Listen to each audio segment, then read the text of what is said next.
সশরীরে উপস্থিত হয়ে ভোটার হবার প্রক্রিয়া সম্পন্ন করলেন তারেক রহমান। ওসমান হাদির কবর জিয়ারত করে দোয়া মোনাজাত।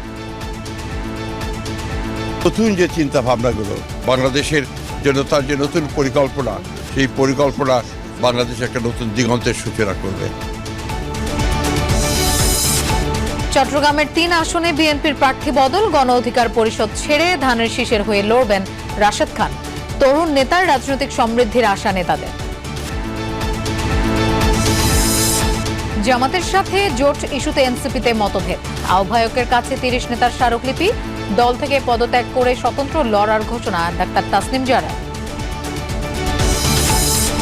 সংস্কার কমিশনের দেয়া কোনো প্রস্তাবই বাস্তবায়ন করেনি সরকার। বিজেসি সম্মেলনে অসন্তোষ।